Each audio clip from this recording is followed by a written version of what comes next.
How the Light Gets In is the Institute of Art and Ideas unique festival, combining days full of talks and debates in philosophy, politics, arts and science, with evenings full of music and dance. Get your tickets for the world's largest music and philosophy festival at HowTheLightGetsIn.org. The later Wittgenstein's conception of religion is really quite controversial because he manages to antagonize, if you like, two of the most entrenched camps at the same time, sort of the kind of, if you like, orthodox religious believers who want some kind of literal construal of religious language, and perhaps the more militant atheists who want to be able to say, well, we can use science to disprove religious claims, or it's just obvious that religious language is unintelligible, or it's incoherent because the claims about God don't make any sense and there's no such entity, and so on. So if you like, what Wittgenstein is doing, similarly actually to how he tackles philosophical problems in the later work more generally, he always tries to undermine both sides of these kinds of debates. So he's putting forward a position that comes down on neither one side nor the other. Rather, he wants to open up the conceptual space for another possible third option. And in this case, the third option would be to get away from the thought that religious language can only mean something by way of referring to supernatural entities, for example. So given that the later Wittgenstein thinks that meaning is primarily use, we have to actually look at how religious language is used in the particular religious practices in order to be able to understand what religious terms mean. So it's not enough just to look at a sentence straight off and think, well, okay, you know, you're talking about some bizarre entity that is supposed to be doing really strange things, and anyone can understand the sentence straight off. So any English speaker can understand an English sentence about God. Wittgenstein would deny that. I mean, he wouldn't deny that, you know, you can make some sense of the sentence. Obviously, you can understand what the ordinary meanings of the words comprising the religious utterance are, but you don't necessarily understand the full significance because you're taking it out of context. You're not looking at the role it actually plays within, as Wittgenstein would say, the religious language game as a whole. So just to give you an example, you know, religious speakers sometimes use phrases like God's eye sees everything. Now, in this case, you know, it's probably fairly obvious that this is a metaphor, and, you know, therefore not to be taken literally. But, you know, if we use the model religious languages primarily to be taken literally, well, then you would think, you know, what's the kind of literal content of God's eye sees everything? Well, that God has a single eye, and that this eye is equipped in a supernaturally bizarre way so that it can actually see everything contrary to any kind of physical eye imaginable.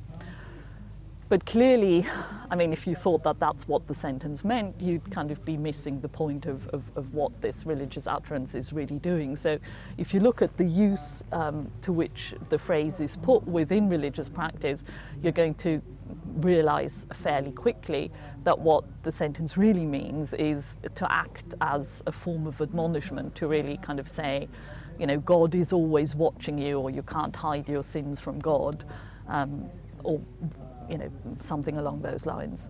So that's just an example of the sort of thing that Wittgenstein has in mind, that you might, you know, be misled, as he would put it, by the surface grammar of, you know, what the sentence superficially looks like, but it doesn't mean that you necessarily understand the depth grammar, i.e. what's actually going on underneath the surface. And for that you have to look at the wider context, you have to look at the use to which these kinds of expressions are put within a particular religious community and so on. So it's not as easy as just looking at words and saying, well, this makes sense and this doesn't. I mean, if it were that easy, then you probably could just say, well, okay, this looks incoherent, so we can just dismiss religion.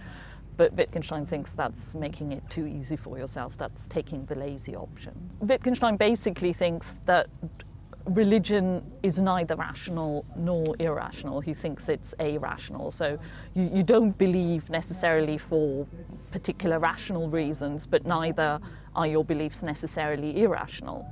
Now, he's not saying that any religious belief automatically falls into the non-rational category, because he does think that some religious believers are, for example, confused about what they believe. So, if you like, the honest religious believer who isn't deceiving him or herself about their beliefs would probably fall into the non-rational category.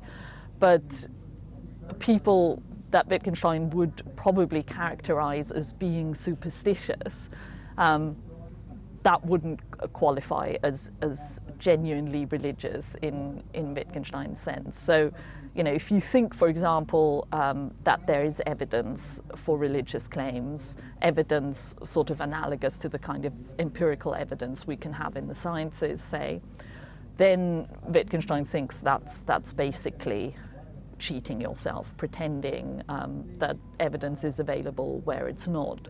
So again, quite controversially and radically, he thinks religious beliefs are not based on evidence.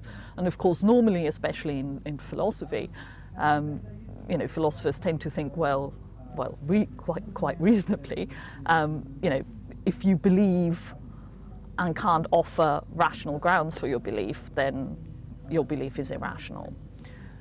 So one might think, so that's the other side.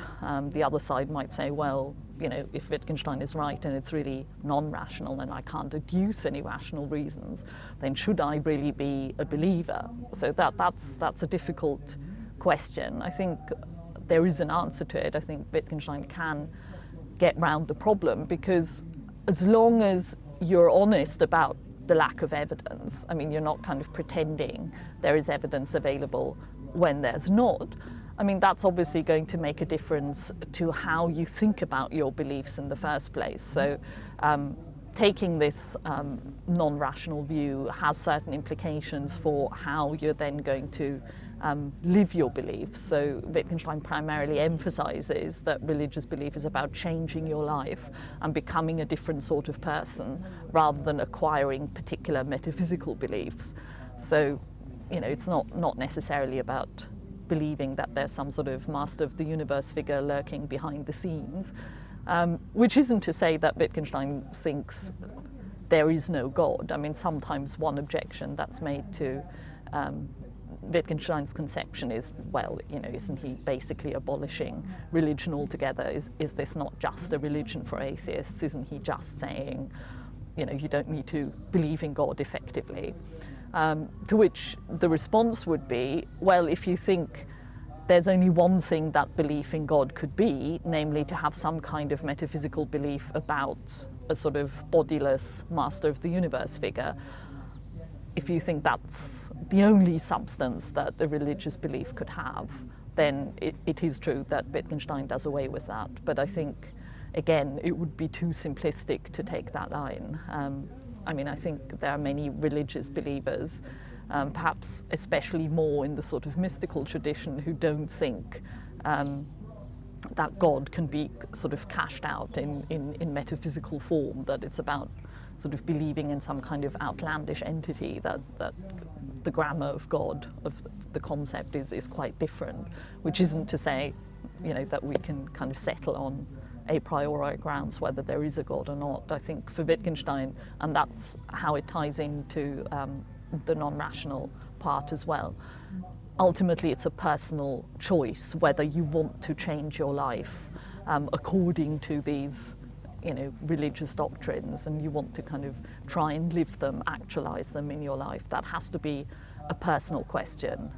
It's, if you like, for Wittgenstein more analogous to making an ethical choice rather than choosing to do something on the basis of empirical evidence. So a religious belief is quite different on Wittgenstein's view from any kind of ordinary belief.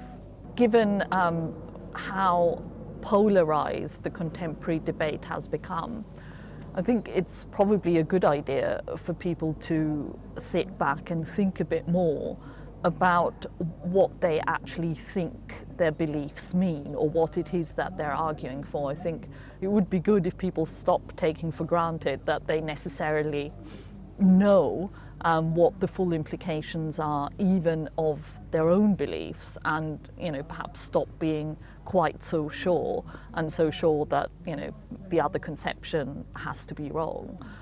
So I think that's one ethical dimension that Wittgenstein brings to the mix. But I think he also makes possible a more mature, deeper going understanding of religion that just isn't available if you take one or the other side, which admittedly I've perhaps caricatured just to kind of make the point more obvious.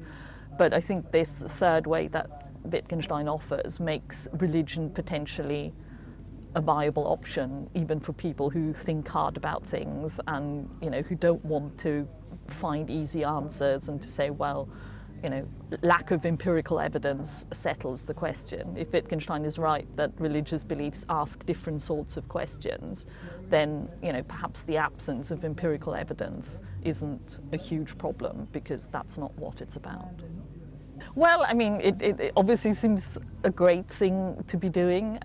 Getting the public to engage with big ideas, is what every academic wants to achieve. It's what we're trying to do when educating students. So, bringing these debates to the wider public and getting them to engage and think about these things, I think is, in principle, a highly laudable thing.